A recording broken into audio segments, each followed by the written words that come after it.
The shadow in house number 47. The shadow in house number 47. Number 47, Bachmai Alley, was a decrepit three-story French-style house. The walls peeled, the wooden windows rotted, and the rooftop was covered in moss. Its previous owner had died nearly a decade ago, and no heirs ever came to claim it. Locals called it the house with the standing shadow, because every night, around 3 a.m., a dark figure was seen standing motionless behind the second-floor curtain. No one dared live near it, even though it was close to the city center. They said people walking past often felt dizzy, suddenly cold, heard tapping inside the walls, and sometimes the sound of children laughing at midnight. Occasionally, a faint whisper would say, "Mom, open the door." And yet, Trom, an architecture student, decided to rent the house to complete her graduation thesis on historic buildings. She ignored the rumors. Above all, she believed in logic, science, sunlight, and Google. Move-in day.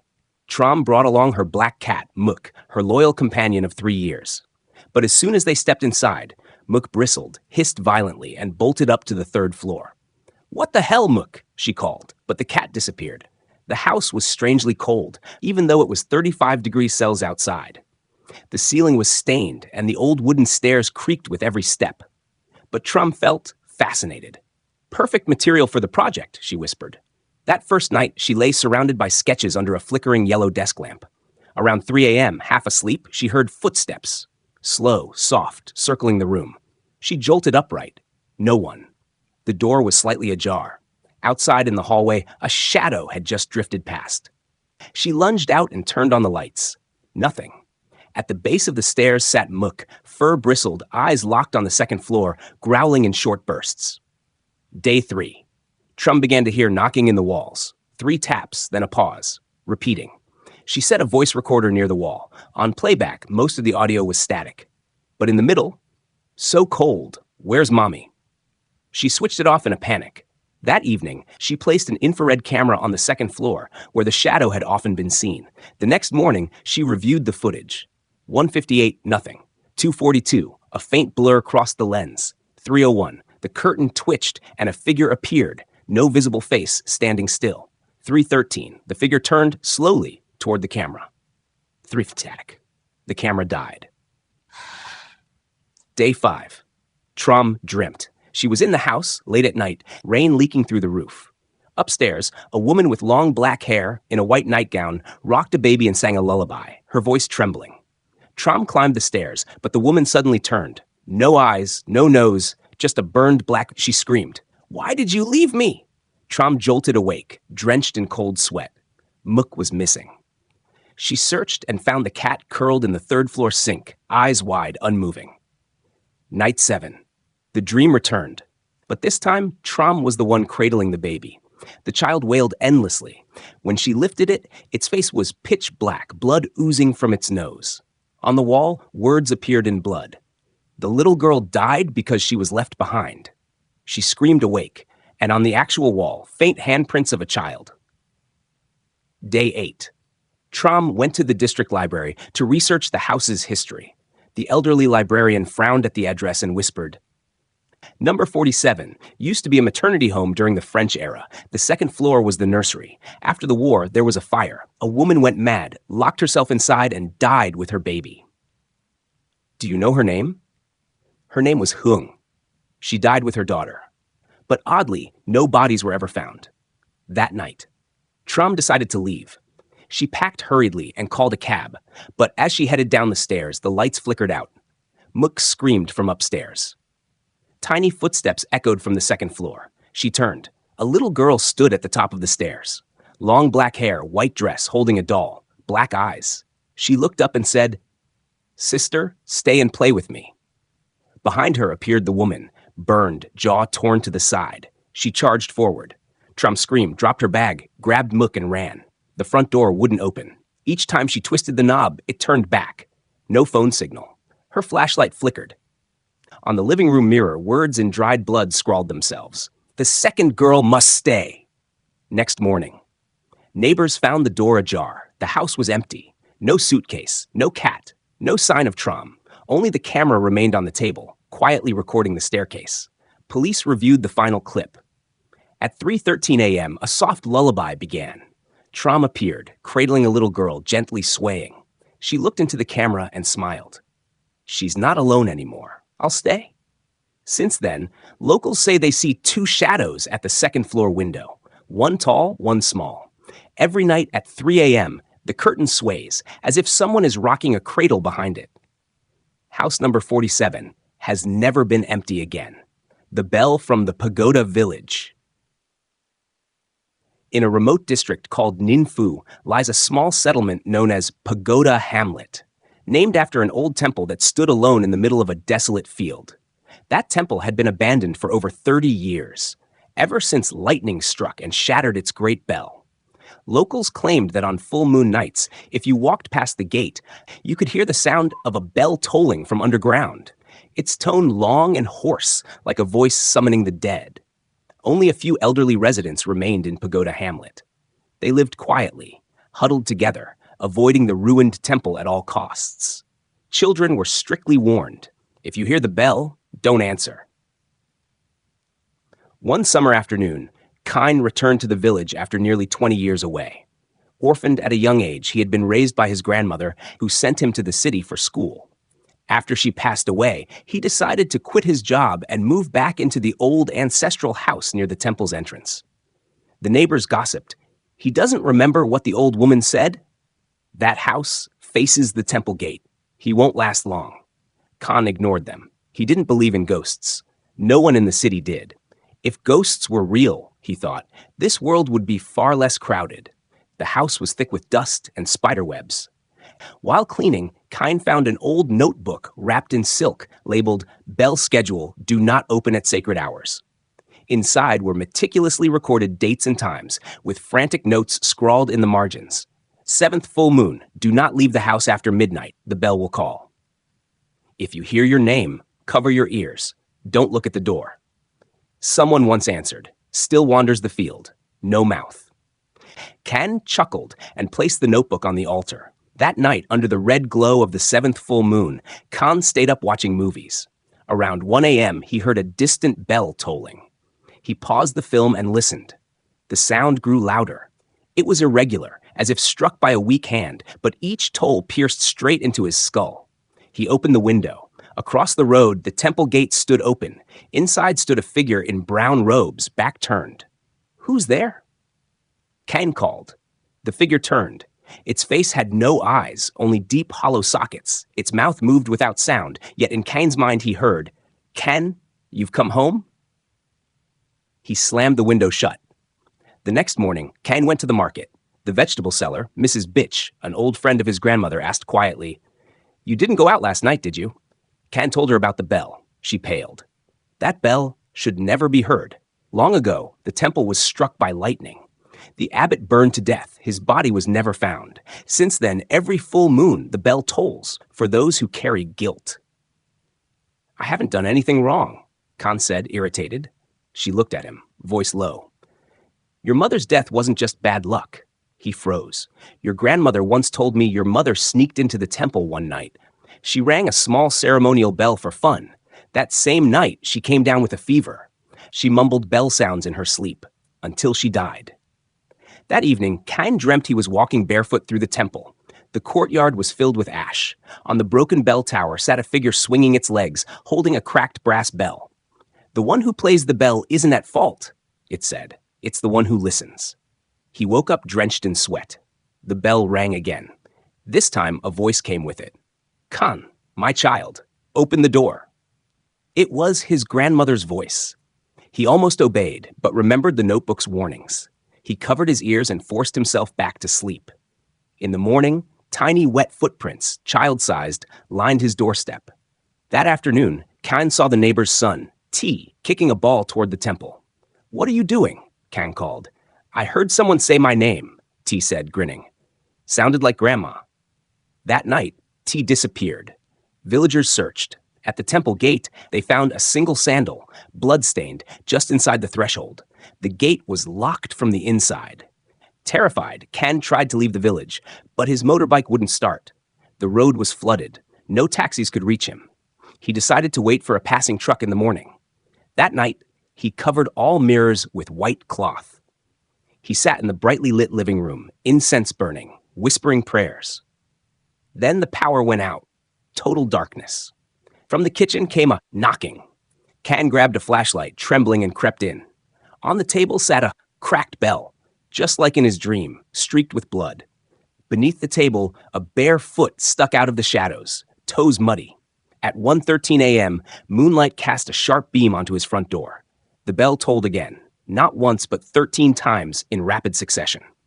At the temple gate, figures lined up, all faceless. One spoke. "You have returned. You owe an apology." "Apologize to who?" Can yelled. A voice whispered, "For the promise you forgot." The earth cracked open. A gravestone rose. Nguyen Khan, born 1995, missing since 2003. Khan froze. A memory surfaced. At 8 years old, he'd wandered into the temple during a storm. He slipped. Everything after was blank. "You died that night," the voices whispered. The door burst open. The final toll rang. In front of Khan stood himself, a drenched, pale 8-year-old child holding a bell. The child whispered, "You never came back for me." The next morning, the house across from the temple was locked from within. No one saw Khan leave. Inside, only the old notebook lay open to the final entry. "When the bell calls your name, there's no way back." From then on, every full moon, the villagers hear 13 tolls from the temple, and every time, someone vanishes without a trace. The room at the end of the hall. Room 304 was the last room at the end of the hallway in the Baklam boarding house, a decrepit building tucked deep within a narrow alley in District 10. The place had once been a French colonial hospital, later converted into rooms for rent. Tenants came and went, but none stayed longer than 3 months. Some left quietly. Others abandoned their belongings and never returned. The landlady, an elderly woman named Madame Tu, had red, sleepless eyes and a habit of speaking softly. She never asked too many questions. But for room 304, she always gave the same warning. If you're staying in 304, don't look outside the door early in the morning, especially not at 4:04. A final year literature student, had just been kicked out of her old dorm for late rent. She stumbled across Madame Tu's listing purely by chance. The rent was suspiciously cheap. The building looked worn down, but room 304 was surprisingly clean. Pale yellow tiles, a wooden window facing the inner courtyard. "I'll just stay until finals are over," Ha said. Madame Tu simply nodded. That first night, Ha left the desk lamp on as she studied late. Around 3 a.m., she shut her laptop and was just about to turn off the lights when she heard the faint sound of shuffling slippers down the hallway. The sound drew closer, then stopped right outside her door. She held her breath. Then came a series of soft, deliberate knocks. Knock, knock, knock. No one called out. No other sound followed. Ha pressed her ear to the door. Total silence. She didn't open it. On the third day, while cleaning behind the curtain, Ha discovered an old wall mirror. The surface was spotted and fogged, as if someone had once stuck charms or seals on it and later removed them. Along the rim was a line etched in French. "Ne regardez pas après 4 heures." Do not look after 4 o'clock. She laughed and snapped a picture for Facebook, captioning it, "Haunted dorm vibes." 10 minutes later, an unfamiliar account commented, "Take down the mirror. Do not look." When she clicked on the profile, it no longer existed. On the 4th night, Ha lay facing the mirror. At 3:58 a.m., her lamp flickered. As she opened her eyes, she saw a dark figure seated behind her in the mirror, head tilted, watching her.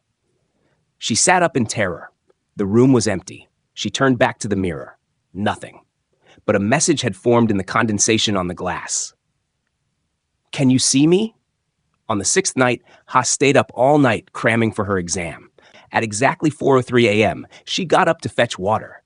Her hand was on the doorknob when her phone flashed. 4:04. The hallway light outside her room went out. Then it flickered back on, just for a moment. Someone was standing less than a meter from her door. Soaked from head to toe, hair matted, eyes bulging from their sockets. Water spilled from its mouth. She slammed the door shut and stumbled backward, trembling. From behind her, a voice whispered right against her ear. "Why didn't you open the door? I'm back now." She spun around. Nothing. The next morning, Hao went downstairs to find Madame Tu. Ma'am, I need to ask about room 304. The old woman sighed and handed Ha an old faded photograph. It showed the building when it was first built, and a young woman standing in the hallway, her face scratched out. Her name was Trin. She stayed in 304 10 years ago. Stayed up late a lot. One night, she looked out her door at 404. After that, she kept saying someone was standing outside calling to her, begging to come in. She claimed the mirror showed her, but it wasn't her anymore. Said her body didn't belong to her. Madame Tu's eyes welled up. A week later, I found her dead in the bathtub. Her lungs were full of water, but there was no water in the room. Ha asked, "Then why is the room still available?" The old woman whispered, "Because Trin is still there. She needs someone to talk to."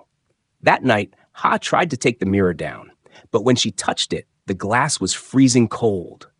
From within its depths, a blurry reflection appeared, identical to Ha, except her mouth was split to the ears, her eyes bleeding. "Let me out.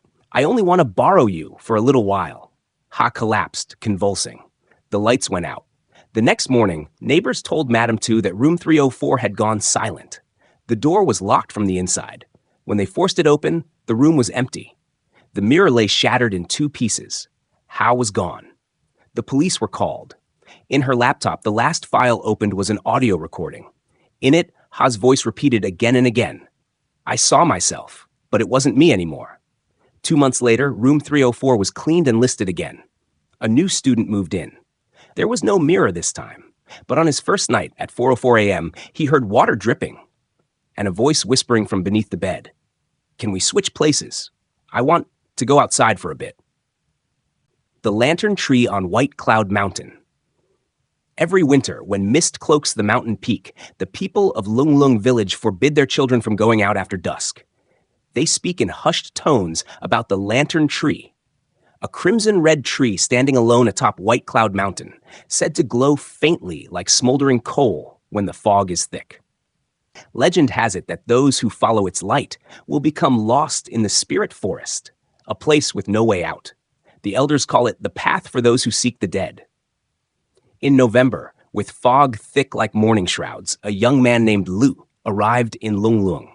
He claimed to be the grandson of the late master shaman Hui, who died more than 20 years ago. Lu was tall, gaunt, and quiet, with eyes so deep they looked hollow. No one knew had come to the village in years. But the village head allowed him to stay in an old hut on the edge of the woods, the closest place to the path leading up White Cloud Mountain. A week after Lu arrived, someone disappeared. An elderly woman who had gone out early to gather bamboo shoots never returned. Then came Teacher Dip, the only person in the village with a mobile phone. She vanished after leaving for the district center. That same night, a red glow began flickering above the mountaintop. Tan, a 15-year-old boy, was the first to admit seeing the lantern tree. He said he had gotten up early for a drink of water and looked out toward the mountain. "I saw a woman in a red dress with long hair standing next to a glowing tree. She held a small bell in her hand and smiled, but she had no teeth." The next morning, Tan fell into a feverish delirium, mumbling, "Mother's calling? She's up in the tree." His mother wept. Tan's mother had died when he was 3. Children whispered that every night, Lu would climb the hill carrying a worn red bundle. No one dared follow him, but one claimed to have seen him bury something beneath the stunted banyan tree, said to mark the threshold between the living and the dead. The child who made that claim vanished the next day. Lu swept snow from his doorstep and stared silently at the glowing summit. When questioned by the village head, he simply said, "When the lantern tree burns, someone is being called, but the one who goes may not be the one who wishes to leave." Some villagers recognized Lu as the sole survivor of a great forest fire 17 years ago, a blaze that devoured an entire village, including his parents.